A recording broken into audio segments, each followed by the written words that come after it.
नमस्कार, मैं हूं सुमित चौधरी और आप देख रहे हैं हमारी खास पेशकश। दुनिया भर में अमेरिकी हितों की रक्षा के नाम पर अमेरिकी खुफिया एजेंसी CIA लगातार सक्रिय है। यह गुप्त रूप से दूसरे मुल्कों में तख्ता पलट और राजनीतिक हत्याओं तक में संलग्न है। CIA का खूनी खेल अलग अलग मुल्कों में जारी है। शातिराना अंदाज में CIA घटनाओं को अंजाम देने के बाद कोई सबूत भी नहीं छोड़ती, जिसकी वजह से इसका क्रूर चेहरा सामने नहीं आ पाता है। आइए देखते हैं इस पर एक हमारी खास रिपोर्ट।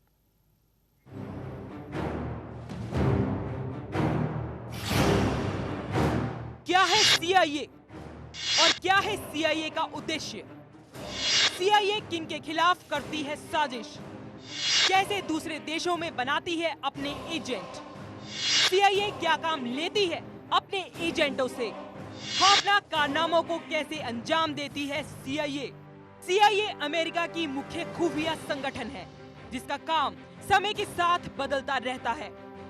वैसे सैद्धांतिक तौर पर CIA के 3 मुख्य काम हैं: दूसरे देशों की सरकारों, कॉरपोरेशन और खास व्यक्तियों से संबंधित सूचना इकट्ठा करना, उनका विश्लेषण करना और अमेरिका के नीति निर्धारकों की कार्य योजनाओं को हर तरह से लागू करने की कोशिश करना।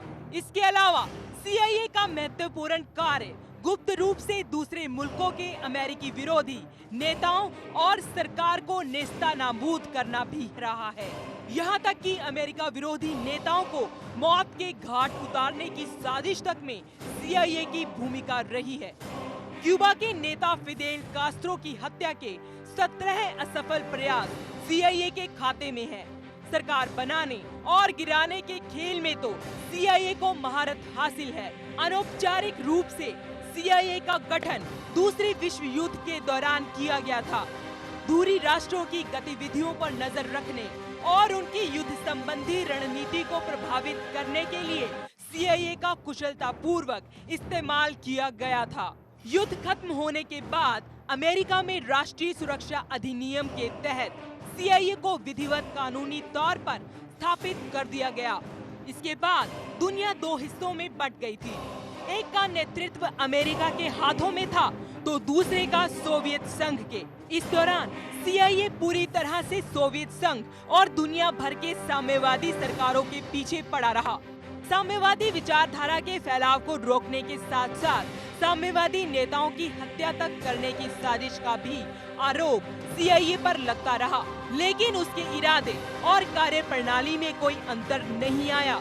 अमेरिकी हित के नाम पर CIA को अपने कार्यों को अंजाम देने के लिए इस तरह की छूट दी गई। सोवियत संघ के टूटने के बाद से CIA आतंकवाद के खिलाफ जंग पर ध्यान केंद्रित किए हुए है। इसके तहत डेमोक्रेसी के नाम पर स्थानीय चरित्र वाली सरकारों को बदलने की साजिशें बदस्तूर जारी हैं। पश्चिमी सोच और संस्कृति को हर स्तर पर प्रमोट किया जा रहा है। इसके लिए हर तरह की लॉबी का इस्तेमाल किया जा रहा है, जो लोगों को अमेरिकी रंग ढंग में ढाल सके। इसके साथ ही मजबूत स्थापित सरकारों को भी अंदर से तोड़ने की कोशिशें की जा रही हैं। इस काम के लिए उसी मुल्क विशेष के नए लोगों को खड़ा किया जा रहा है। व्यवस्थित तरीके से नए लोगों को पुरस्कृत करके पहले उन्हें स्थापित किया जा रहा है, फिर डेमोक्रेसी को मजबूत करने के नाम पर हंगामा खड़ा किया जा रहा है। CIA ने अपने एजेंट दुनिया भर में बना रखे हैं। हर तबके के लोग CIA की नेटवर्किंग में शामिल हैं। अपने कार्यों को अंजाम देने के लिए CIA धार्मिक और चैरिटी संगठनों का भी जमकर इस्तेमाल कर रही है। अमेरिकी हितों की रक्षा के लिए CIA कोई भी कदम उठाने के लिए तैयार है। अमेरिकी हितों के सामने दूसरे मुल्कों की सरकारें CIA के लिए कोई मायने नहीं रखती। Special desk, Sudarshan news.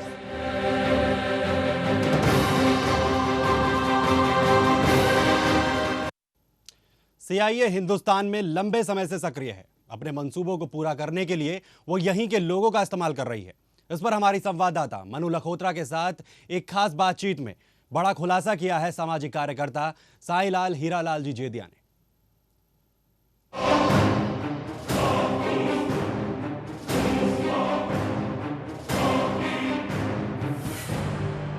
पिछले काफी लंबे समय से केजरीवाल पर सीआईए के एजेंट होने के आरोप लगते आ रहे हैं। इन आरोपों पर बड़ा खुलासा करने के लिए आज हमारे साथ उपस्थित है कामाख्या पीठ त्रिपुरा सुंदरी के कमलाचार्य जी, साईलाल हीरालाल जेदिया जी। नमस्कार सर, आपका बहुत बहुत स्वागत है। और इस बारे में आपका कहना है कि केजरीवाल सीआईए के एजेंट हैं, इस बारे में आप कैसे दावे के साथ कह सकते हैं? जी, मॉरल रीआर्मामेंट एमआरआई, इसके कनेक्शंस या ये सीआईए ने निर्माण किया है, इसके प्रमाण 66 से दिए जा रहे हैं देश को। ये कोई नई बात नहीं है। मॉरल रीआर्मामेंट के एशिया के प्रमुख राजमोहन गांधी ये है। इस विषय को उमाशंकर दीक्षित जी ने, गृह मंत्री थे जब, और इंद्रजीत गुप्ता जी गृह मंत्री थे, इन्होंने भी पार्लियामेंट में 0 आवर्स में ये एक्सपोज किया, बताया था कि ये सीआईए के गुप्तचर संगठन के एजेंट से। मेरा प्रथम प्रश्न ये है कि अन्ना हजारे ने 94-95 में एंटी करप्शन मूवमेंट चालू किया। आमतौर पे जो मूवमेंट चालू करते हैं वो अपने कॉन्स्टिट्यूशन से चालू करते हैं। जैसे तो अन्ना हजारे ने जो मूवमेंट भ्रष्टाचार के खिलाफ शुरू किया था, वो मॉरल रिआर्मामेंट सेंटर एमआरए के हेडक्वार्टर्स पंचगनी से शुरू किया था। इसके पीछे क्या रहस्य हो सकता है? केजरीवाल जी के पहले इनका षड्यंत्र था टीएन सेशन।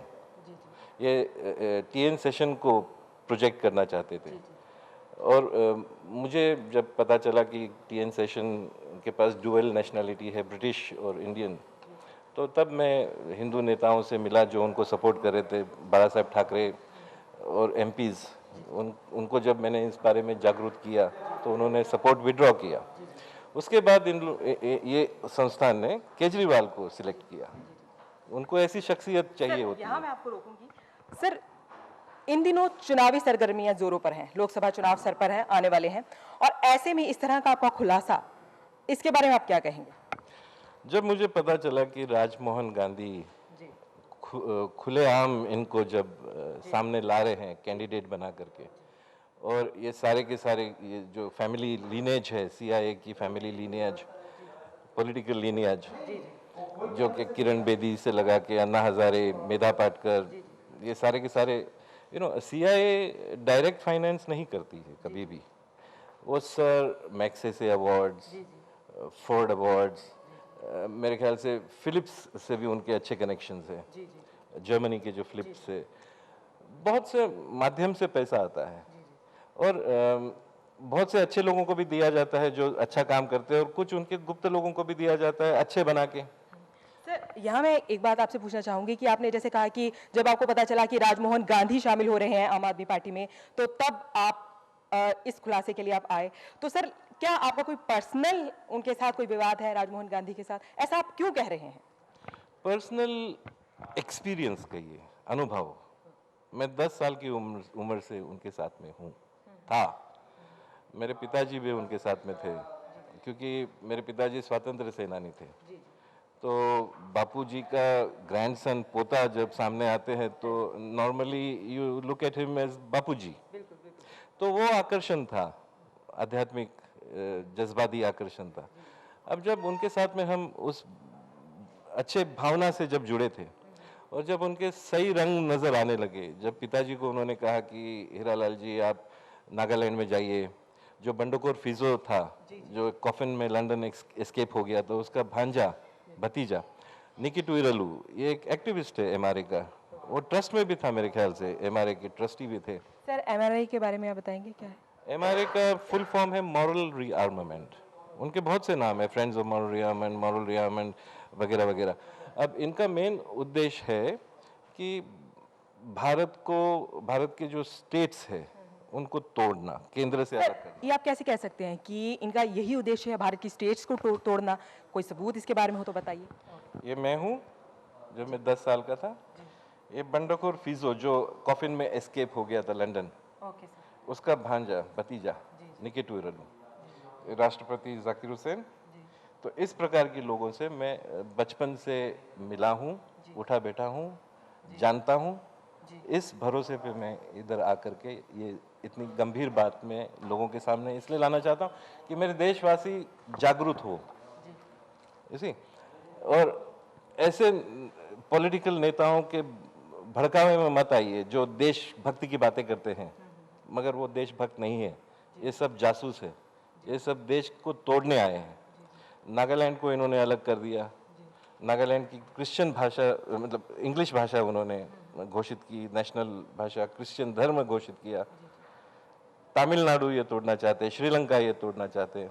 इसी एमआरए का एक एक्टिविस्ट था विजिता यापा शिलोंग श्रीलंकन, ये सारे मूवमेंट के मेन मूवमेंट के जो अधिकारी थे सेपरेटिस्ट विचारों के, ये सारे के सारे एमआरए में इन्वॉल्व है।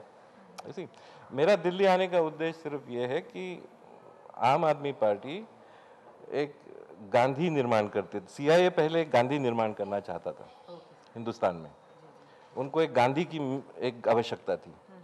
वो गांधी बनाने के प्रयास में अन्ना हजारे को उन्होंने बहुत कोशिश की गांधी बनाने की। सर यहाँ मैं आपको रोकूंगी, आप अन्ना हजारे, आप क्या कहना चाह रहे हैं कि अन्ना हजारे को गांधी बनाए जाने का उनका मकसद था?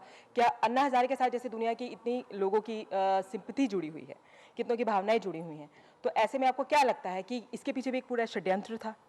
इसी भावना जुड़ी है तो ये यशस्वी हो गए हैं अपने देशद्रोही कारनामे में, कि अन्ना को अगर उन्होंने गांधी बना दिया है तो वाकई में देश को बेवकूफ़ बनाया है। और ये दुख की बात है कि भावना प्रदान हो चुके हैं, मगर इतना भी लेट नहीं है, इतना भी देर नहीं है कि लोग सुधर सके, समझ सके। इसी तो अन्ना हजारे को जो गांधी बनाने का मेन उद्देश्य था वो इसलिए था कि वो भारत के जो भावना था, जैसे गांधी जी पहले उपोषण में चले जाते थे तो बहुत कुछ कार्य हुआ करता, तो उनके एक उपोषण में बहुत कुछ हुआ है। अब ये हथियार, उपोषण एक हथियार है, ये नॉन वायलेंस नहीं है, इट्स अ वायलेंट हथियार। उपोषण एक अग्रेसिव हथियार है। वो उपोषण का हथियार के लिए कोई नहीं था इस देश में जिसको इफेक्टिवली इम्प्लीमेंट कर सके, तो उन्होंने बहुत मेहनत करके अन्ना हजारे को कल्टीवेट किया। और अन्ना हजारे को कल्टीवेट करने के बाद में मेरा सिर्फ एक प्रश्न है जनता से भी और अन्ना से भी, कि अगर अन्ना हजारे राडेगन सिद्धि के हैं तो उन्होंने अपना जो भ्रष्टाचार का आंदोलन रालेगन सिद्धि से क्यों नहीं शुरू किया, या गांधी जी के समाधि से क्यों नहीं शुरू किया, एमआरए के हेडक्वार्टर से ही क्यों शुरू किया?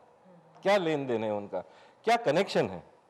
आई मीन इतनी तो आम आदमी इतना बेवकूफ नहीं है, और आम आदमी पार्टी कोई आम आदमी नहीं है। They are all specially selected by the headquarters in the Washington. तो सर आप ये बात इतनी दावे के साथ कैसे कह सकते हैं? क्योंकि मैं उनमें बचपन से बड़ा हुआ हूँ, मेरे पास में पुरावे हैं। मैं अगर मेरे सरकार से एक मिनट मैं मेरे सरकार से एक हेलीकॉप्टर मांगता हूँ कि मुझे एक हेलीकॉप्टर दे, मुझे वाराणसी जाना है प्रेस कॉन्फ्रेंस करने के लिए, देगी मुझे हेलीकॉप्टर? अमेरिका को इतने सारे प्लेन्स, एयरफोर्स के प्लेन्स कौन देता है, किसको देता है? कोई भी गवर्नमेंट सिर्फ उनके एजेंट्स को देता है। You understand? आप मुझे आपकी बाइसिकल नहीं देंगे अगर मैं आपका कर्मचारी नहीं हूं तो, उसके लिए कर्मचारी होना चाहिए। ये सिंपल बातें हैं, ये छोटी सी बातें हैं। क्या इससे नहीं समझ में आता है कि लिंक क्या है, कनेक्शन क्या है? किरण बेदी जी को मैं पूछना चाहता हूं, आप आईजी थे तब अमेरिका गए ट्रेनिंग के लिए, आपने क्या ट्रेनिंग हासिल किया? हाईटेक कॉप बनने का ट्रेनिंग हासिल किया? ओके, आप हिंदुस्तान आए, कितने हाईटेक कॉप्स बनाए, कितनी ऑर्गेनाइजेशंस, इंस्टीट्यूशंस आपने बनाए हैं मुझे बताइए। आपने तो पॉलिटिकल पार्टी बनाई आकर के। तो आप सब जाते हैं अमेरिका ट्रेनिंग के लिए, कौन सी ट्रेनिंग के लिए जाते हैं? देशद्रोह की ट्रेनिंग के लिए या देश के उद्धार की ट्रेनिंग के लिए? मैं समझता हूँ काफी कुछ कहने की इसमें आवश्यकता नहीं है। समझते हैं लोग, नहीं समझते हैं तो I think something is wrong with people, you know. Sir यहाँ मैं रोकना चाहूंगी कि जैसे आम आदमी पार्टी ने भ्रष्टाचार के मुद्दे को लेकर दिल्ली की सियासत में अपना एक नाम कमाया और कुछ दिन की सरकार भी रही दिल्ली में, तो जनता की भावनाएं उनके साथ जुड़ी और सरकार बनी, तो आपको क्या लगता है कि जनता इस तरह के आरोप क्या सुन पाएगी? क्या जनता को यकीन हो पाएगा? इसी जनता अगर गलतफहमी में आ सकती है तो वो अपनी गलतफहमी सुधार भी सकती है। यू सी, अन्ना इन लोगों का मेन मकसद तो था ही इमोशनली उनको सबको अपने तरफ लेना, विश्वास जीतना ये इनका प्रथम धर्म है। विश्वासघात करना ये बात की बात है। इसी कोई गवर्नमेंट छोड़ के नहीं जाता, अगर गवर्नमेंट थी, स्टेट सेंट्रल में अगर उनकी गवर्नमेंट थी, तो वो एक्चुअली रूल नहीं करना चाहते। ये ऑर्गेनाइजेशंस रूल नहीं करते हैं, ये मिसलीड करते हैं, रूलर्स को बदनाम करते हैं। इनका एक्चुअली देयर इज दो चीज़ों पे इंटरनेशनल पॉलिटिक्स होती है। नेशनल पॉलिटिक्स CIA अडॉप्ट करती है कांग्रेस से रूस की दोस्ती। पार्टीशन के बाद में नेहरू जी ने वगैरह इन लोगों ने रूस से दोस्ती की थी, अमेरिका से नहीं की। उस टाइम से अमेरिका, CIA, FBI का एक ही फंडामेंटल एजेंडा था कि वो कांग्रेस हटाओ जो रूस से जुड़ी है और हमारी कांग्रेस लाओ, अमेरिकन कांग्रेस। दूसरा इंटरनेशनल ग्लोबल पॉलिटिक्स चलता है क्राइस्ट थ्रेट इरा पे। क्राइस्ट थ्रेट इरा ये एक बहुत सीरियस मसला है जो हमारे देश को भी इसके बारे में थोड़ा सा अभ्यास करना चाहिए। सर अभी यहाँ रुकेंगे एक छोटे से ब्रेक के लिए, और आप भी कहीं मत जाइएगा क्योंकि हम बड़े खुलासे लेकर आपके सामने आ रहे हैं। क्योंकि कितने बड़े मुद्दे हमारे सामने हैं कि क्या अमेरिकी खुफिया एजेंसी CIA केजरीवाल के जरिए भारत में अस्थिरता पैदा कर रही है। ऐसे ही कई बड़े सवाल हैं जो अभी हम आपके आगे खुलासा करने जा रहे हैं, और जल्द लौटिएगा।